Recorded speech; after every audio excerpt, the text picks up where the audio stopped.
My name is Forrest Smith, and I'm the Public Information Officer for the Mesa Fire Department, and welcome to What's on Fire.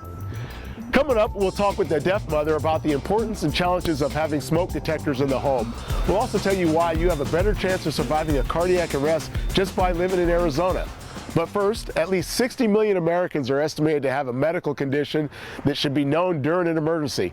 But only a fraction of those wear a bracelet or carry any other type of medical information, according to a 2010 article in the Wall Street Journal.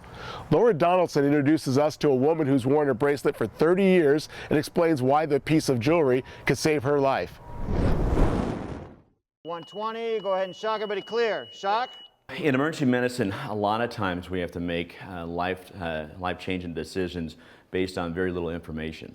Dr. Joseph Winchell is Banner Desert Medical Center's EMS Medical Director and ER physician. He says this bracelet, called a medical ID, could give him all the information he needs to make those life-changing decisions.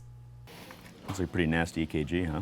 A medical ID is a bracelet, necklace, or card that identifies an important medical condition or allergy that might require immediate attention for the person wearing the tag. Dr. Winchell says this information can make all of the difference. There are a lot of medical conditions that can mimic other medical conditions. And if we didn't have that information available to us, that may lead us down the wrong path. So it's as simple as touching, and in 5 seconds, 175. So I'm high. Jennifer Allen has diabetes and wears an insulin pump. She's worn a bracelet for 30 years. And you could tell it's not brand new because it's scratched. I've been wearing it. And says as a child she hated wearing the tag. But now she's had a change of heart. I guess it's finally realizing that the tag doesn't identify myself. It just identifies the opportunity that if I need assistance, then someone can provide that quickly to me. And that's exactly what Dr. Winchell says he'll be able to do, all because of this tiny piece of jewelry. For What's on Fire, I'm Laura Donaldson. As you can see from that last piece, owning a medical bracelet is extremely important and helpful to first responders and fire crews. We're now at Banner Desert Medical Center just to show and demonstrate how important these bracelets can be for you. Now let me introduce you to Dr. Joseph Winchell. He's the Emergency Medical Services Director here at Banner Desert Medical, as well as an emergency room physician. Dr. Winchell, how do you do? Thanks for taking the time to join us. Great, Forrest. Thanks for having us today. I appreciate it. You know, one of the things that we deal with in the field is coming across a patient who we may not have any information on. There may not be a responsible party there. So basically, we have a patient who's dealing with a medical condition and we're not able to react to it. So when we find these medical bracelets, that gives us a great deal of information to help us treat. What do you find in your end here once we bring the patient in, or if you have a walk-in or somebody bought in who doesn't have that type of information? You know, I agree with you 100%. A lot of times we have the same struggles that you have in the field we have here in the emergency department, and that is a lot of times we don't have the adequate information that we need to take care of our patients. It would be great if we had an adequate history and physical, but sometimes we don't. And when a patient comes in either by private vehicle or through emergency medical services and we don't have that information, we have to treat the patient based on educated guesses and what we feel the patient may be suffering from. If that patient were to have a medical alert bracelet or a necklace maybe, that would just alert us to maybe some medications that they might be taking, certain medical conditions that they may have, that would at least help us guide our treatment and direct our treatment based on their presenting complaints as opposed to just making a general educated guess. Right, and that's exactly the same thing happens to us in the field, because we'll have somebody the same thing where we're not sure what's going on, and we have a certain algorithm or a flow chart that we follow as far as that treatment. And I know, for instance, if we're dealing with the patient, to say, for instance, if they're a diabetic, how would you deal with something like that if you didn't know that they were, in fact, a diabetic and didn't have this bracelet? Sure, that's a very good point. And a lot of times with diabetics, especially in patients that have low blood sugar or hypoglycemia that we call in the medical field, a lot of times those symptoms mimic a patient that may be having a stroke or a patient that may be having a drug overdose.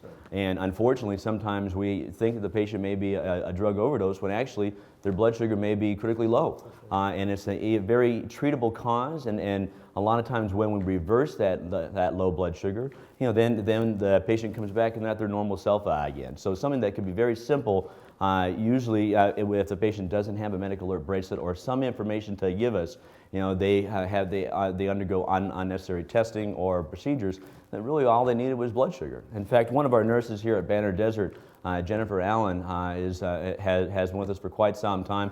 She herself has diabetes, and she herself wears a medical alert bracelet just for that reason, in case something happens and her blood sugar were to become too low. At least her doctors and the fire department would know, what to treat and what they're treating. Jennifer? Jennifer, how do you do? Thank you for joining us. Absolutely. Thank you. Good to see you. That's a great example of the need for wearing a medical ID bracelet, not only for my diabetes, but I wear an insulin pump. And so part of my identification information includes that, so that you may see an individual present to the emergency department, and you're going down all these avenues of the what ifs, could be's, etc., and may not notice the pump that is attached to me. So you're busy treating and even identify the low blood sugars, and you're busy treating that, but you're working against the insulin that's infusing. So it helps identify not only the medication, but the device, the medical device that may be associated with the patient, so that you can be on top of both of those situations. Oh, how about that? Now, I noticed that bracelets have become more advanced as we go along with technology and as designers are taking these into consideration. I know I've been involved in diabetes camp, and the pumps have changed themselves, where they're a little more fashionable and where they fit in more with what you're wearing and as such. How is it with the medical bracelets? Are you seeing those have changed at all in some time? Well, I've been diabetic for over 30 years.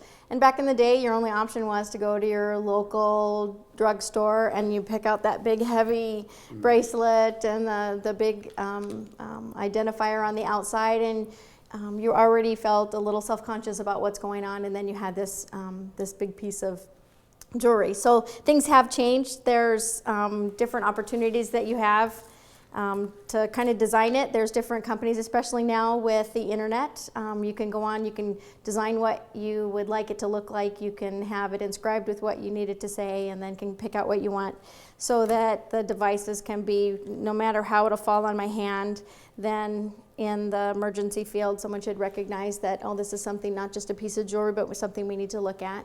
They have it in dog tag style. There's all kind of looks to what's going on.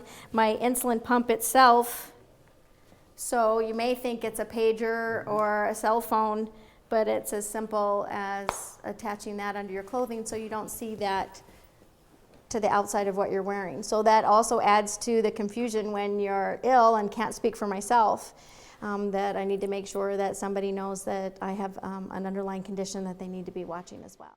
Oh, that's great. Now, doctor, in your experience, are you finding a lot of your colleagues also are recommending using these medical bracelets as well? Oh, absolutely, both with internal medicine and also our cardiologists.